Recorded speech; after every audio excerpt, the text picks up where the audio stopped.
Hi, shalom everyone. I thought I'll do another special edition within regards to that. We're in the 3 weeks at the moment from Shiva Asar B'Tammuz, the 17th of Tammuz, till the 9th of Av, with 3 weeks of mourning. Obviously, it was fast day last Tuesday, to be precise. And over here, we're going to learn more of the dinim within regards to what we've got to, extra things that we've got to keep, special notes that we've got to have. I'm basing it on an excellent article from Rabbi Yonatan Nakson from the OU website over here. We also use that partly for the first part series over here. But now we're going to talk about what's going to happen from Rosh Chodesh Av and different dinim also. We are looking at this once again from a Sephardic Spanish lens over here from those laws. It could be that other communities are going to differ with regards to this. So first thing we should say first is that from the beginning of Rosh Chodesh Av, one should minimize the amount of rejoicing. Just like Mishenichnas Adam Arbim B'Simcha, Mishenichnas Av Mam'it, we reduce the Simcha on this son. Also, it's added that one who has let's say, a court case with a non-Jewish person should try to differ, let's say, the court date until after the 10th of Av, since then is not, because at that point it has a different mazal for Am Yisrael. One should also try to minimize his business dealings from Rosh Chodesh Av till Tisha B'Av for those 9 days. Even on Rosh Chodesh Av, it's praiseworthy to have a meal in order of Rosh Chodesh and dress nicer than one does on a regular day. So one should not say, oh, Rosh Chodesh, take it easier, dress up more regularly, casually. No, still dress up nicely. Okay, how about building and moving into a new home? What's the din with regards to that? And more side notes, one may not build a new home for his, let's say, engaged child, nor may he move into a new summer home after Rosh Chodesh Av. However, one is permitted to move into a home to live in. Similarly, one may renovate his home to make it larger. So renovations of house is going to be fine over here, which we have to point out because some people might not necessarily see this over here. So that's a very important point. This is also brought down in the Yalkut Yosef. Okay, now the next point. One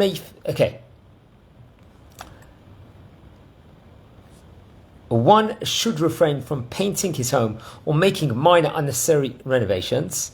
Okay, if it's minor, it shouldn't be done. However, one may buy wood and other building supplies to build his family a home, especially if one lives in Israel. So if it's in Israel, it seems like there's an added dimension. One may also paint the synagogue, the Beit Knesset, to make it look more beautiful. So this also is going to be something that is very much allowed. And this, once again, this is actually brought down in Mishnah Berurah 551, number 12. Okay, my friends, now the next thing to look at.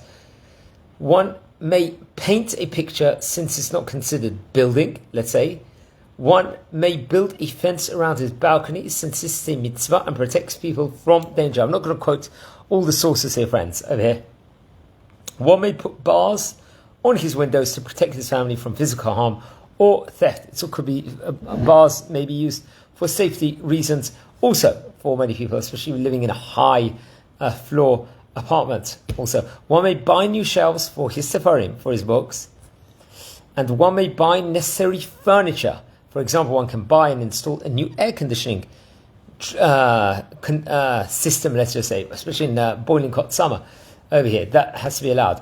One should refrain from gardening unless people would otherwise injure themselves from the overgrowth when passing by it, or if one needs to take care of the garden so that the plants do not wither or die. So that's another important point over here. This is brought down actually in Ben Ishkai from Sefer Devarim over here also. So that's respectively. How about buying presents? One may not buy an engagement ring from Rosh Chodesh Av since this is going to bring joy. So it's Mishenichnas Av Marbim B'Simcha, which is not allowed over here. Some poskim permit one to give a present to someone after Rosh Chodesh Av, such as to buy a boy who is celebrating his bar mitzvah. That's going to be allowed. Okay, next thing, parties and weddings. Is that going to be allowed? And then we're going to conclude for today and then continue next time around. One should refrain from making parties and get-togethers with friends from Rosh Chodesh Av. One who was born during the first 9 days of Av should push off his birthday party until after Tisha B'Av. So no birthday parties. The custom for most Sephardi people is to refrain from getting married from Rosh Chodesh Av including itself of Rosh Chodesh Av. One might have thought that it's okay, until after Tisha B'Av over here. This is unlike the custom of many Ashkenazim who refrain from getting married beginning from the 17th of Tammuz until Tisha B'Av. So seemingly there's more leniency if someone is of a Sephardi background over here. Also another thing, a Sephardi may invite an Ashkenazi to his wedding even if it will take place after 17th of Tammuz, without concerning that he is causing the Ashkenazi person not to follow his custom, since most Ashkenazi poskim permit an Ashkenazi to attend and dance a Sephardi wedding. Similarly, both a Sephardic or Ashkenazic may attend a Sheva Brachot party even after Rosh Chodesh Av, so that is going to be allowed over here, which is very, very important. Okay, friends. Let's say over here, if a Sephardic boy marries an Ashkenazic girl, the wedding may take place after 17th of Tammuz, even though the custom of the Ashkenazic community is to be stringent over here. According to all opinions, it's allowed to remarry a divorced wife during Ben HaMetzarim up until Tisha B'Av. Wow, so that's a big chidush over here. We will check the source for that. Over here, I'll tell you the source. There's Mishnah Berurah, once again, in 551, Halacha number 15, Ayakut Yosef in the Ben HaMetzarim, page 184 over there. Okay.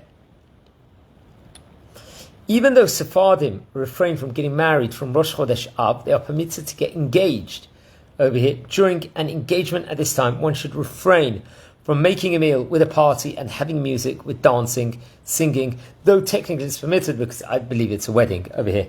And another one should not refrain from meeting a potential shidduch even after Rosh Chodesh Av. So that one should not do it. The right girl comes out, as Shadchan recommends, they will do that. Let's do two more halachot here, and then we'll continue in the next session over there, respectively. Okay.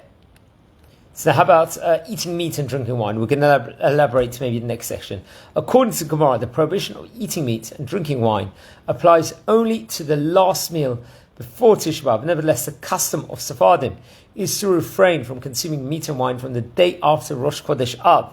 Whilst after, so seemingly on Rosh Chodesh Av you can have it, and after Tisha B'Av, while the Ashkenazi minhag is to refrain from eating meat and drinking wine, even on Rosh Chodesh itself. So there's a leniency if someone is of a Spanish background.